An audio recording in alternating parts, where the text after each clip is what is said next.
194 years ago today, Rued Langgaard music of the spheres Sfærernes Musik premiered at Konzerthaus in Karlsruhe, Germany, replicating a variety of outer spatial senses through the careful and considered multi-movement work that includes several methods of orchestral composition, well ahead of its time.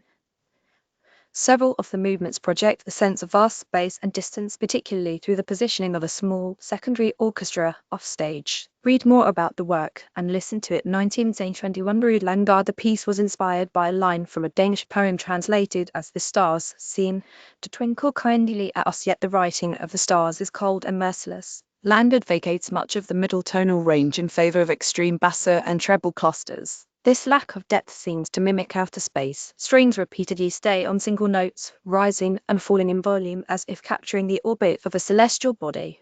By playing directly on the piano strings, something that had never been done before in orchestra, the musicians plonk out little dampened lights in the darkness of the composition's vast spaces. It concludes with a sort of end times-like fury before falling away again to angelic quiet and distance. The premiere was a success, but the following year it received a more lukewarm reception when performed in Berlin. It was not performed again until 1938, where a performance in Stockholm with the Royal Stockholm Philharmonic Orchestra, conducted by Sergei Commissioner, ignited a renaissance for Langgard's music. Nor good news on this date. A day of national thanksgiving was declared by President George Washington to celebrate the adoption of the U.S. Constitution in 1870, and the University of Notre Dame was founded in 1840. Charles Schulz, the Peanuts cartoonist, was born in Minnesota in 1932. The film Casablanca had its world premiere in 1940. India adopted a constitution as a republic in the British Commonwealth 1940, and the Race Relations Act made it illegal in Britain to refuse housing, employment or services to people because of their ethnicity. In 1968, Tony Blair became the first Prime Minister of the UK who addressed the Republic of Ireland's Parliament. 1968, 14 years ago today, the Mars Science Laboratory launched from Earth, carrying the Curiosity rover with the objectives including the investigation of Mars habitability, studying its climate and geology, and collecting data for a human mission to Mars.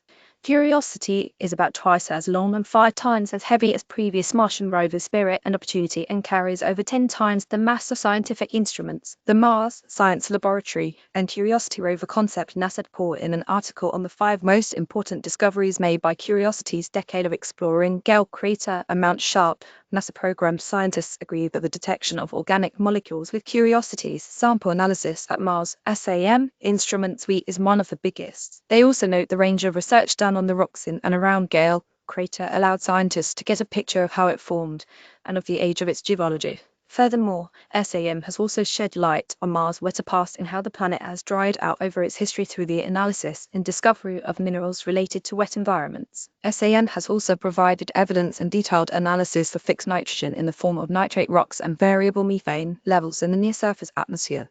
2011, 162 years ago today, Lewis Carroll's Alice's Adventures in Wonderland was published in America.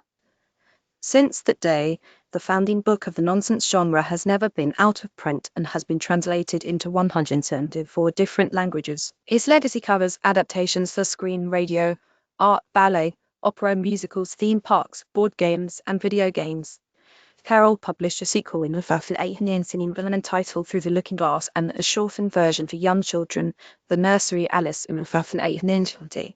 A friend of Carroll's named Henry Liddell one day visited in a boat with his 3 daughters whom Carroll knew. They took a journey from Folly Bridge to Godstow in Oxfordshire, lasting about 5 miles, during which he told 10-year-old Alice Pleasance Liddell a story he had prepared for her called Alice's Adventures Underground.